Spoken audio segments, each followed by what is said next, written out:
ಚಿಕ್ಕಬಳ್ಳಾಪುರದ ಸಿಎಂ ಕಾರ್ಯಕ್ರಮದಲ್ಲಿ ತಳ್ಳಾಟ ನೂಕಾಟ ನಡೆದಿದೆ ಅನ್ನುವ ಮಾಹಿತಿ ಸಿಗ್ತಾ ಇದೆ. ಅಷ್ಟೇ ಅಲ್ಲ, ಮಾಧ್ಯಮದವರನ್ನ ಹೊರಗಡೆ ಕಳಿಸಿದ್ದಾರೆ ಅನ್ನುವ ಮಾಹಿತಿಯೂ ಸಹ ನಮಗೆ ಸಿಗ್ತಾ ಇರುವಂಥದ್ದು. ಅಂದರೆ ಮಾಧ್ಯಮದವರನ್ನ ಕಡೆಗಣಿಸಿದ್ದಾರೆ ಅಂತ ಪೊಲೀಸರು ಮಾಧ್ಯಮದವರನ್ನೇ ತಳ್ಳಿದ್ದಾರೆ. ಚಿಕ್ಕಬಳ್ಳಾಪುರದ ಸಿಎಂ ಕಾರ್ಯಕ್ರಮದಲ್ಲಿ ತಳ್ಳಾಟ ನೂಕಾಟ ನಡೆದಿದೆ. ಸಿಎಂ ಹೊರಡುವ ವೇಳೆ ಮಾಧ್ಯಮದವರನ್ನ ಪೊಲೀಸರು ತಳ್ಳಿದ್ದಾರೆ.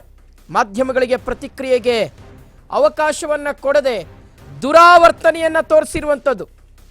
ಪೊಲೀಸರು ಮತ್ತು ಮಾಧ್ಯಮದವರ ನಡುವೆ ಮಾತಿನ ಚಕಮಕಿ ನಡೆದಿದೆ. ಮನ್ರೇಗಾ ಬಚಾವೋ ಆಂದೋಲನ ಕಾರ್ಯಕ್ರಮದಲ್ಲಿ ನಡೆದಿರುವಂತಹ ಘಟನೆ ಇದು. ಪೊಲೀಸರ ವರ್ತನೆಗೆ ಸಾರ್ವಜನಿಕರು ಆಕ್ರೋಶವನ್ನ ವ್ಯಕ್ತಪಡಿಸಿದ್ದಾರೆ. ಚಿಕ್ಕಬಳ್ಳಾಪುರದ ಸಿಎಂ ಕಾರ್ಯಕ್ರಮದಲ್ಲಿ ತಳ್ಳಾಟ ನೂಕಾಟ. ಸಿಎಂ ಹೊರಡುವ ವೇಳೆ ಮಾಧ್ಯಮದವರನ್ನ ತಳ್ಳಿದ್ದಾರೆ ಪೊಲೀಸರು. ಮಾಧ್ಯಮಗಳಿಗೆ ಪ್ರತಿಕ್ರಿಯೆಗೆ ಅವಕಾಶವನ್ನ ಮಾಡಿಕೊಟ್ಟಿಲ್ಲ ಪೊಲೀಸರು. ಪೊಲೀಸರು ಮತ್ತು ಮಾಧ್ಯಮದವರ ನಡುವೆ ಮಾತಿನ ಚಕಮಕಿ ನಡೆದಿದೆ. ರಾಜ್ಯದಲ್ಲಿ ನಡೀತಾ ಇರ್ತಕ್ಕಂಥದ್ದು ಇದು. ವಿಧಾನಸೌಧದಲ್ಲಿ ಮಾಧ್ಯಮದವರಿಗೆ ನಿರ್ಬಂಧ ಹೇರ್ತೀರಿ, ನಿರ್ದಿಷ್ಟ ಸ್ಥಳದಲ್ಲಿ ಮಾತ್ರ ನಿಂತ್ಕೊಂಡು ನೀವು ಬೈಟ್ಗಳನ್ನು ಇಂಟರ್ವ್ಯೂಗಳನ್ನು ತಗೊಳ್ಬೇಕು. ವಿಧಾನಸೌಧದ ಒಳಗಡೆ ಎಲ್ಲಂದ್ರಲ್ಲಿ ಮಾಧ್ಯಮದವರು ಓಡಾಡೋ ಹಾಗಿಲ್ಲ, ನಮಗೆ ನಿರ್ಬಂಧ, ನಾವೆಲ್ಲಂದ್ರಲ್ಲಿ ಓಡಾಡೋ ಹಾಗಿಲ್ಲ. ಯಾಕೆ? ಇವರೆಲ್ಲ ಆಟಗಳನ್ನು ನಾವು ತೋರಿಸ್ಬಿಡ್ತೀವಿ ಅಂತ ರಾಜ್ಯದ ಜನರಿಗೆ.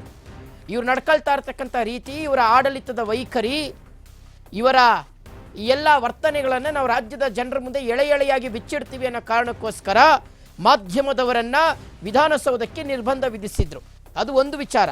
ಎರಡನೆಯದು, ಇವತ್ತು ಚಿಕ್ಕಬಳ್ಳಾಪುರದಲ್ಲಿ ಮನ್ರೇಗಾ ಬಚಾವೋ ಆಂದೋಲನ ಕಾರ್ಯಕ್ರಮವನ್ನು ಹಮ್ಮಿಕೊಂಡಿದ್ರು. ಈ ಸಂದರ್ಭದಲ್ಲಿ ಮುಖ್ಯಮಂತ್ರಿಗಳು ಹೊರಡುವಂಥ ಸಂದರ್ಭದಲ್ಲಿ ಮಾಧ್ಯಮದವರನ್ನ ಪೊಲೀಸರು ತಳ್ಳಿದ್ದಾರೆ. ಯಾಕೆ ಹೇಳಿ? ಮಾಧ್ಯಮದವರು ಹೋಗಿ ಸಿಎಂ ಮುಂದೆ ಮೈಕ್ ಹಿಡಿದ್ಬಿಟ್ಟು, ಸರ್ ಯಾವಾಗ ನೀವು ರಾಜೀನಾಮೆ ಕೊಡೋದು ಅಂತ ಕೇಳಿಬಿಡ್ತಾರಲ್ಲ ಅಂತ. ನೀವು ರಾಜೀನಾಮೆ ಕೊಡ್ತೀರಂತೆ, ಹೌದಾ ಸರ್? ಸಿಎಂನಿಂದ ನೀವು ಬದಲಾಗ್ತೀರಂತೆ, ನಿಮ್ಮ ಸಿಎಂ ಸ್ಥಾನವನ್ನು ಬಿಟ್ಕೊಡ್ತೀರಂತೆ, ಹೌದಾ ಸರ್? ಅಥವಾ ಈಗ ನಡೀತಾ ಇರ್ತಕ್ಕಂಥ ರಾಜ್ಯದಲ್ಲಿ ಸಾಲು ಸಾಲು ಹಗರಣಗಳು, ಭ್ರಷ್ಟಾಚಾರ ಆರೋಪಗಳು ಕೇಳಿ ಬರ್ತಾ ಇದೆಯಲ್ಲ, ಇದ್ರ ಬಗ್ಗೆ ಮಾಧ್ಯಮದವರು ಪ್ರಶ್ನೆ ಮಾಡಿಬಿಟ್ರೆ ಇನ್ನೇನು ಉತ್ತರ ಕೊಡೋದು? ಸಿಎಂ ಉತ್ತರ ಕೊಡೋದಕ್ಕೆ ಆಮೇಲೆ ಕಷ್ಟಪಟ್ಟುಬಿಟ್ರೆ. ಹೀಗಾಗಿ ಅವರನ್ನ ಬಚಾವ್ ಮಾಡೋ ಕಾರ್ಯವನ್ನು ಪೊಲೀಸರು ಮಾಡಿದ್ದಾರೆ, ಮಾಧ್ಯಮದವರನ್ನ ತಡೆದಿದ್ದಾರೆ. ಮುಖ್ಯಮಂತ್ರಿಗಳ ಬಳಿ ಪ್ರಶ್ನೆಯನ್ನ ಮಾಡಲಿಕ್ಕೆ ಪೊಲೀಸರು ಬಿಟ್ಟಿಲ್ಲ. ಮಾಧ್ಯಮದವರನ್ನು ಹತ್ತಿಕ್ಕುವ ಕೆಲಸವನ್ನ ಮಾಡಿದ್ದಾರೆ ಪೊಲೀಸರು.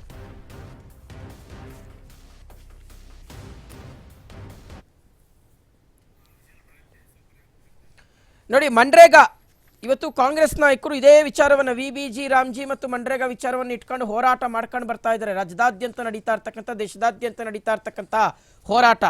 ಇದೇ ಮನ್ರೇಗಾ ಯೋಜನೆ ಪುನರ್ಸ್ಥಾಪನೆಗೆ ಆಗ್ರಹಿಸಿ ವಿಶೇಷ ಅಧಿವೇಶನವನ್ನು ಕರೆದಿದ್ರು. ಆದರೆ ಅಧಿವೇಶನ ಎಷ್ಟು ಮಟ್ಟಿಗೆ ಸಕ್ಸಸ್ ಆಯಿತೋ ಇಲ್ವೋ ಗೊತ್ತಿಲ್ಲ. ಆದರೆ ಜನರ ತೆರಿಗೆ ಹಣ ಮಾತ್ರ ಪೋಲಾಯಿತು. 3 ಕಾಸಿನ ಪ್ರಯೋಜನ ಆಗಿಲ್ಲ ಈ ಬಾರಿಯ ಅಧಿವೇಶನದಲ್ಲಿ. ಈ ಬಾರಿಯ ಅಧಿವೇಶನ ಕೋಟ್ಯಾಂತರ ರೂಪಾಯಿ ಖರ್ಚು ಮಾಡಿ. ಓಕೆ, ಮಾಧ್ಯಮದವರ ಜೊತೆಗೆ ವರ್ತನೆ ನೋಡಿ ಪೊಲೀಸರದ್ದು. ಮಾಧ್ಯಮದವರ ಜೊತೆಗೆ ವರ್ತನೆ. ಮುಖ್ಯಮಂತ್ರಿಗಳು ಹೊರಡ್ತಾ ಇದ್ದಾರೆ. ಹೊರಡುವಂಥ ಸಂದರ್ಭದಲ್ಲಿ ಮಾಧ್ಯಮಗಳು ಪ್ರಶ್ನೆ ಮಾಡ್ಲಿಕ್ಕೆ ಮುಂದಾಗ್ತಾರೆ. ಆ ಸಂದರ್ಭದಲ್ಲಿ ಮಾಧ್ಯಮದವರ ಜೊತೆಗೆ ಪೊಲೀಸರ ವರ್ತನೆ, ಅನುಚಿತ ವರ್ತನೆ ಇದು ಪೊಲೀಸರದ್ದು. ಮುಖ್ಯಮಂತ್ರಿಗಳನ್ನ ಪ್ರಶ್ನೆ ಮಾಡ್ಲಿಕ್ಕೆ ಬಿಡಲ್ಲ ಅಂದ್ರೆ ನೀವೇನ್ರಿ ನೀವು? ಅಲ್ಲಿ ನೋಡಿ, ಮಾಧ್ಯಮದವರನ್ನ ಮುಖ್ಯಮಂತ್ರಿಗಳ ಬಳಿ ಬಿಡ್ತಾ ಇಲ್ಲ. ಮಾಧ್ಯಮದವರನ್ನ ಮುಖ್ಯಮಂತ್ರಿಗಳ ಬಳಿ ಬಿಡ್ತಾ ಇಲ್ಲ. ಇದನ್ನೇನಂತ ಹೇಳ್ಬೇಕು ನೀವು? ಇದನ್ನ ನಾವು ಏನಂತ ಕರಿಬೇಕು? ಇದನ್ನೇನಂತ ಕರಿಬೇಕು ಹೇಳಿ? ವಿಧಾನಸೌಧದಲ್ಲಿ ಮಾಧ್ಯಮದವರನ್ನ ಬಿಡೋದಿಲ್ಲ, ಮುಖ್ಯಮಂತ್ರಿಗಳ ಹತ್ರ ಬೈಟ್ ತಗೊಳಕ್ಕೆ ಬಿಡೋದಿಲ್ಲ, ಮುಖ್ಯಮಂತ್ರಿಗಳ ಹೇಳಿಕೆ ತಗೊಳಕ್ ಬಿಡಲ್ಲ. ಮುಖ್ಯಮಂತ್ರಿಗಳು ಉತ್ತರದಾಯಿಗಳಾಗಿದ್ದಾರೆ ರಾಜ್ಯಕ್ಕೆ. ಜನರ ಮನಸ್ಸಿನಲ್ಲಿ ಏನಿದೆ, ಜನರ ತಲೆಯಲ್ಲಿ ಏನು ಓಡ್ತಾ ಇದೆ, ಜನಮಾನಸದಲ್ಲಿ ಯಾವೆಲ್ಲ ಪ್ರಶ್ನೆಗಳಿದಾವೆ, ಅದನ್ನ ನಾವು ಮುಖ್ಯಮಂತ್ರಿಗಳ ಬಳಿ ಕೇಳ್ತೀವಿ ಒಬ್ಬ ಮಾಧ್ಯಮದವರಾಗಿ. ಜನರಿಗೂ ಮತ್ತು ಸರ್ಕಾರದ ನಡುವೆ ಒಂದು ಕೊಂಡಿಯಾಗಿ ಕೆಲಸ ಮಾಡುವಂಥದ್ದು ಮಾಧ್ಯಮ. ಆದರೆ ಸಾರ್ವಜನಿಕರ ಪ್ರಶ್ನೆಯನ್ನ ಮುಖ್ಯಮಂತ್ರಿಗಳವರೆಗೂ ತಲುಪಿಸ್ಲಿಕ್ಕೆ ನೀವು ಬಿಡೋದಿಲ್ಲ ಅನ್ನೋದಾದ್ರೆ ನಿಮ್ಮ ವರ್ತನೆ ಎಷ್ಟರ ಮಟ್ಟಿಗೆ ಸರಿ ಇದೆ? ಓಕೆ, ಡೀಟೇಲ್ಸ್ ಕೊಡ್ತಾರೆ ನಮ್ಮ ರಿಪೋರ್ಟರ್ ಶ್ರೀನಿವಾಸ್. ಈಗ ದೂರವಾಣಿ ಸಂಪರ್ಕದಲ್ಲಿ ಕನೆಕ್ಟ್ ಆಗ್ತಾ ಇದ್ದಾರೆ. ಶ್ರೀನಿವಾಸ್, ಏನಾಯ್ತು ಅಲ್ಲಿ ಘಟನೆ? ಯಾವ ರೀತಿಗೆ ಮಾಧ್ಯಮದವರನ್ನ ಪೊಲೀಸರು ತಡೆದಿದ್ದಾರೆ? ಆಮೇಲೆ ಏನೇನಾಯ್ತು ಅಂತ ಶ್ರೀನಿವಾಸ್?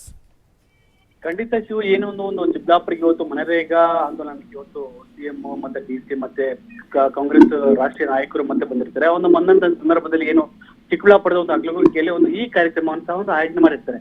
ಆಯ್ಕೆ ಮಾಡಿದ ತದನಂತರ ಏನು ಮಾಧ್ಯಮದವ್ರಿಗೆ ಎಲ್ಲ ಕಾರ್ಯಕ್ರಮ ಮುಗಿದ ತದನಂತರ ಏನು ಆ ಮಾಧ್ಯಮದವರನ್ನು ಅವತ್ನ ಏನು ಬೈಕ್ ಮತ್ತೆ ಈ ಕೆಲವೊಂದು ವಿಷಯಗಳ ಬಗ್ಗೆ ಏನು ಮಾತಾಡದೇ ಬಿಡದಂಗೆ ಪೊಲೀಸರು ಸಹ ಒಂದು ಅಡ್ಡವಾಗ್ತಿರುವಂತದ್ದು.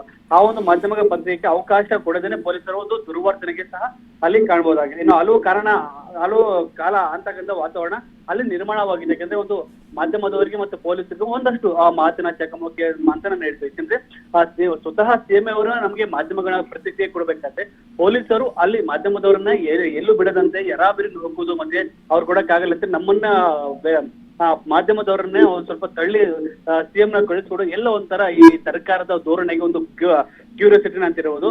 ಇನ್ನೇನು ಮನರೇಗಾ ಬಚಾವೋ ಆಂದೋಲನದಲ್ಲಿ ಈ ಕಾರ್ಯಕ್ರಮದಲ್ಲಿ ಅದನ್ನ ಮುಗಿದ ಬಳಿಕ ಮಾಧ್ಯಮದವರಿಗೆ ಪ್ರತಿಕ್ರಿಯೆ ನೀಡುವುದಕ್ಕೆ ಈ ಒಂದು ಸಹ ಸಿಎಂ ಬರದೆ ಪೊಲೀಸರ ಒಂದು ಏನು ತೊಳ್ಳಾಟ ಸಹ ಎಲ್ಲ ಒಂದು ಕಡೆ ಸಾರ್ವಜನಿಕರಿಗೂ ಸಹ ಈ ಒಂದು ಸರ್ಕಾರದ ಒಂದು ನಿಟ್ಟಿನ ಸಹ ಒಂದು ಆರೋಪ ಸಹ ಇರುವಂತದ್ದು.